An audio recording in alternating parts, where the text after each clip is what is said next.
kiume au kupata mtoto wa kike au Allah akaamua kukuchanganyia mtoto wa kike na kiume, kumbuka hiyo ni neema, lakini ni matashi ya Allah tabaraka wa taala.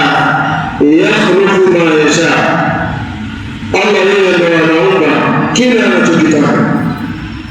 Waja'ala ma yasha adhima, na Allah tabaraka wa taala anamjalia yule amtakaye kuwa ni tasa katika maisha yetu. Usije ukapitisha katika fikra zako kwa kuona mtu anakosa mtoto alafu ukaanza kumzungumza vibaya, au nyinyi wenye familia mkaanza kuzozana eti kwa sababu hamna mtoto. Kumbukeni katika ndoa yenu mnayofunga hakuna mtu aliyekuwa na uhakika wa kuweza kuzaa, isipokuwa kuzaa ni mapenzi ya Allah. Unapokuwa na mtoto, haya ni matashi ya Allah, ni mapenzi yake. Allah anaweza kukujalia akakupa kwa mapenzi yake, au anaweza akataka kwa mapenzi yake ukakosa. Kwa hiyo ni neema, isije ikafikia hatua ya watu wakaanza kuzungumza vibaya kunako vichovinywa vyao. Wewe sasa hivi mnaleta sio dalili, lakini wenzako juzi kwa wamepata. Ndugu zangu katika imani, huku tunatoka kunako matashi ya Allah, tunatoka kunako uwezo wa Allah, tunatoka kunako kadari ya Allah tabaraka wa taala.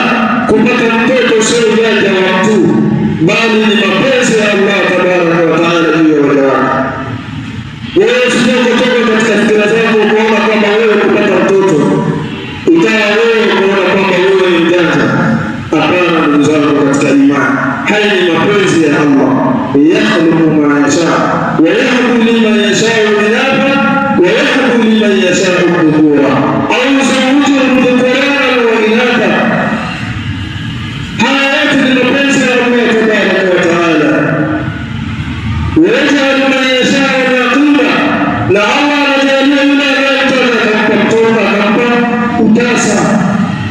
Kwa hiyo ndugu zangu, na kuhusieni pamoja na mimi kuhusia nafsi yangu juu ya swala zima, tunapoona kwamba mwenzako ana kasoro, isiwe ni sababu ya fimbo yake, na kasoro hiyo haiwezi kuwa kwa mtu mmoja. Ugumba usitegemee kwamba unaweza kana ukawa kwa mwanamke tu, hata sisi tunakuana na matatizo. Kwa hiyo kusije tukawa tunabandikiza matatizo upande mmoja na kuwa na mama wanawake na kuwazungumza vibaya eti na mwaka karibia wanahapisha dalili, hata wewe unawezekana ukawa na tatizo. Kwa hiyo ndugu zangu katika imani, hili tulifikirie sana na tuiname chini, tumuombe Allah tabaraka wa taala. Pale unapokuwa umekosa, mshukuru Allah tabaraka wa taala, lakini pia na wewe ambao umepata, muombe Allah tabaraka wa taala akupe hidayah kunako kuzitumia hizo neema Allah alizokujalia za watoto. Innahu alimun qadir, Allah tabaraka wa taala yeye ndio alimu, yeye ndio mjuzi, na yeye ndio muweza Allah tabaraka wa taala. Kwa hiyo ndugu zangu katika imani, unapokosa vitu kama hivyo, urudi kwa Allah tabaraka wa taala, usije ukawa unakimbilia katika maeneo ambayo ni ya kumkufuru Allah tabaraka wa taala. Tukaambiwa illa liyumni lmara, hakika miongoni mwa neema wakuna Abdullah ibn al-Aswad radhiyallahu anhu anasema huyu sahaba, illa liyumni lmara, hakika miongoni mwa neema za mwanamke tabkiriha bilbuka, ni kule kuwaibwaje kupata mtoto wa kike kabla hajapata kiumbe cha mtoto wa kiume. Wewe kupata Allah akikujalia mtoto wa kike, hiyo ni neema. Mwanamke akipata mtoto wa kwanza akiwa ni mwanamke, ni neema miongoni mwa neema za Allah tabaraka wa taala. Kuna mtu anaweza akashangaa, mtoto wa kike vipi? Na ndio Allah alivyosema hata katika aya ameanza kuwataja, alianza kutaja wanawake, alafu pia akawataja wanaume. Kwa hiyo kuwahi kupata mtoto wa kike ni neema miongoni mwa neema za Allah tabaraka wa taala. Mke wako akiwahi kupata mtoto wa kike, sema alhamdulillah, ni neema. Anasema ni Allah wabada billah, hakika ya Allah tabaraka wa taala ameanza na wanawake. من المرأة أو من بركتها وعلامة سعادتها في الدنيا قبل الآخرة. ndugu zangu katika imani, miongoni mwa neema za Allah tabaraka wa taala, anasema miongoni mwa neema au miongoni mwa neema za huyu mwanamama, min barakatiha wa alamati saadatiha fi dunya qabla al-akhirah, miongoni mwa mtu kubarikiwa mtoto wa kike, kwa kuna kuwahi yeye kupata mtoto wa kike, tukaambiwa katika baraka zake hizo za huyu mtoto wa kike na utukufu wake huyu mtoto wa kike fi dunya qabla al-akhirah, ni hapa duniani kabla ya akhira. Kwa hiyo utukufu wa mwanamama unaanzia duniani kabla ya akhira. Kwa hiyo unapopata mtoto wa kike usije ukadharau, ndugu zangu katika imani. Udu Allah wa antum mu'minuna bilkitab. Ndugu zangu katika imani, wengi katika watu wanafeli sana. Akipata mtoto wa kike anaweza akatoa maneno machafu. Kuna mtu mwingine anaweza akapigiwa simu akakata simu na akazima simu kabisa, kwa sababu amepewa taarifa ya mke wako amejifungua mtoto wa kike. Hii yote ni kwa sababu ya kukosa tarbia, malezi ya Uislamu, jinsi Uislamu unavyoelekeza. Na kwa sababu sisi ni wajibu, hatutaki kujifunza dini yetu, ndio maana inafikia hatua Muislamu ambaye ana shahada mbili, wallahi anathubutu kumwambia mke wake, bwana, wewe unazaa watoto wa kike tu. Ndugu zangu katika imani, unaweza ukawa unawakataa hawa watoto wa kike, au unawezekana ukawa unazungumza maneno mabaya kwa kunalama katika moyo wako, kwa sababu Allah anakujalia hawa watoto wa kike tu, lakini haufahamu, haujui kwamba hiyo ni neema miongoni mwa neema za Allah tabaraka wa taala. Akasema katika fadhila, fadlu tarbiyatul banati fil Islam, ubora, fadhila za kuweza kuwalea mabinti katika Uislamu. Ndugu zangu katika imani, kuwalea mabinti katika mwongozo au katika dini hii ya Allah tabaraka wa taala kuna hidayah. Leo mabinti hawa wamekuwa ni changamoto kwenye majumba ya Uislamu. Hawana malezi, hawana misingi, lakini tukizingatia sisi ndio wazazi,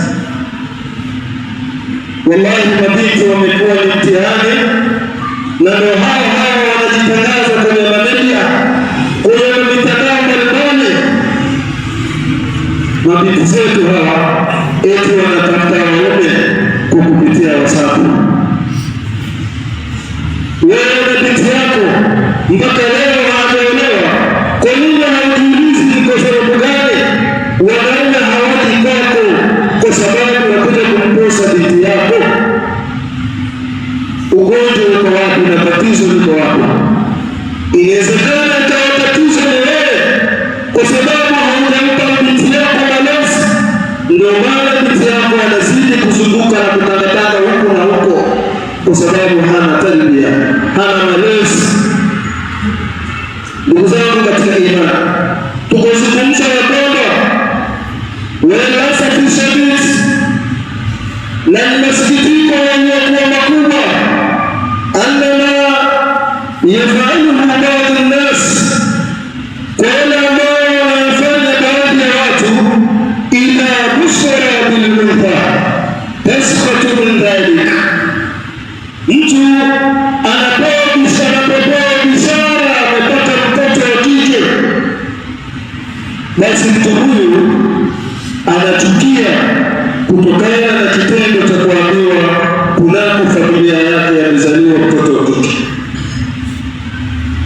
Wa hadha fi'lun min akhlaqi al-jahiliya, na haya ni matendo miongoni mwa matendo ambayo yalikuwa kabla ya Uislamu,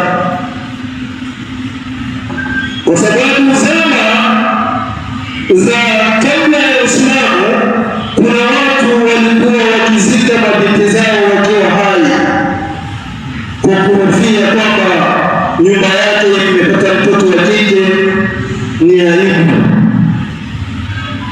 Sasa wale ambao wamepata mtoto wa kike baada ya Uislamu, alafu ukaanza kuleta vitimbi na tabia kama hizi, unakuwa na tabia ambazo zilikuwa mwanzo kabla ya Uislamu.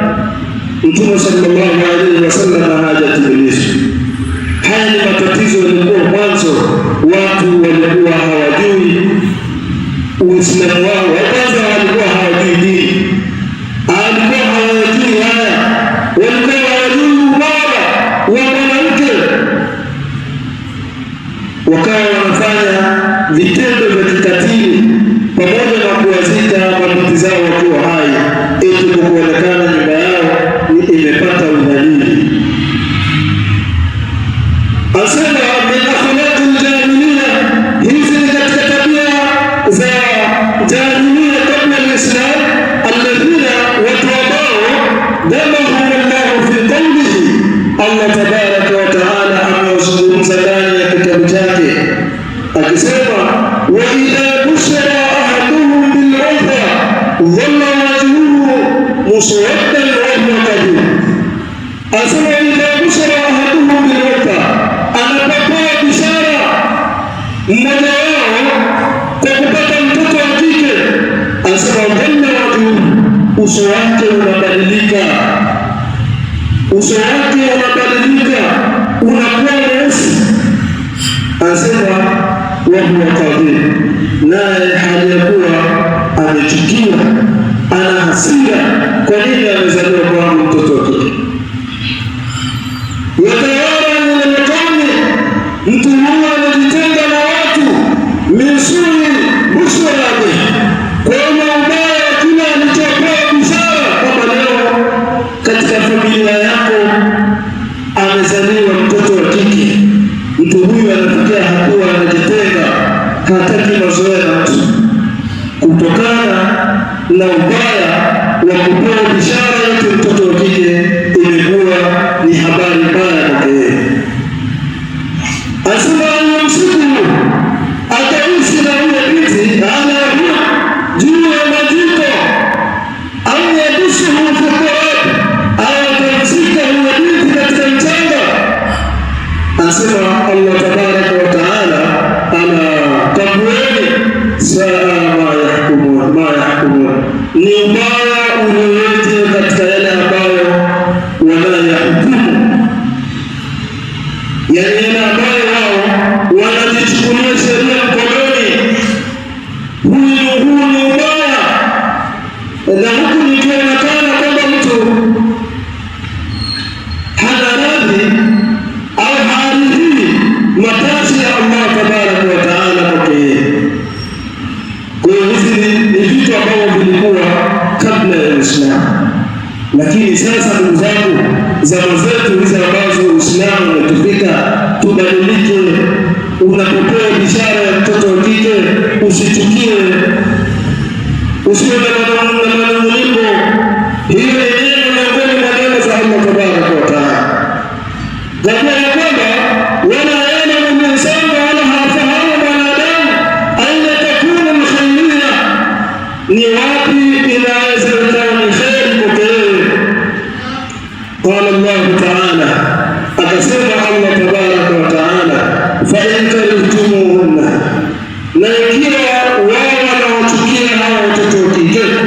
anasema